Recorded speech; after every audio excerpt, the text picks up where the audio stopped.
ឥឡូវមកតាមការសន្យាបងប្អូនហើយនេះខ្ញុំនឹងបង្ហាញវិធីកាត់ CapCut Free បងប្អូនបាទជាដំបូងយើងចុចទៅក្នុងកម្មវិធី CapCut បន្ទាប់មកទៀតយើងចុចពាក្យថា New Video ហើយយើងជ្រើសរើសវីដេអូណាដែលយើងចង់មកធ្វើបងប្អូនបាទបន្ទាប់ទៀតយើងចុចពាក្យថា Add បងប្អូនអញ្ចឹងបន្ទាប់ពីយើងចុច Add ចូលក្នុងកម្មវិធី CapCut ហើយខ្ញុំនឹងឧទាហរណ៍ងាយៗឲ្យបងប្អូនយល់បាទ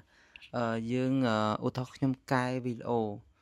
ចឹងយើងប្រើនេះក្នុងកម្មវិធី CapCut Free បងប្អូនអត់មាន Pro ទេយើងអត់មានបង់លុយគេទេ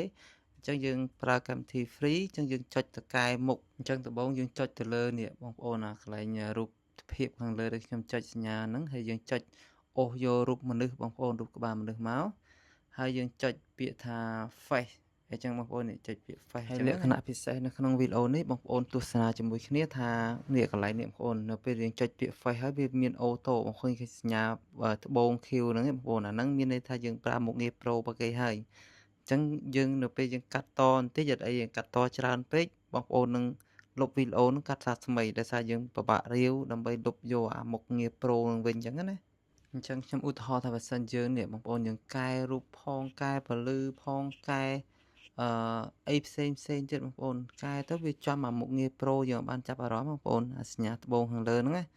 អញ្ចឹងទៅបងប្អូនត្រូវកែឧទាហរណ៍វីដេអូយើង5នាទីឬ10នាទីហើយវាមានคลิปវាច្រើនអញ្ចឹងបងប្អូនត្រូវរាវមើលថាអាមុខងារណាអាคลิปមួយណាយើងប្រើមុខងារ Pro អញ្ចឹងវាយូរណាស់វាពិបាកណាស់អញ្ចឹងបងប្អូនត្រូវតែសង្កេតមើលនេះបងប្អូនផ្នែកខាងលើនេះត្រូវតែសង្កេតមើលថាលោវាយើងប្រើទៅជាប់មុខងារ Pro យើងត្រូវតែថយវិញបងប្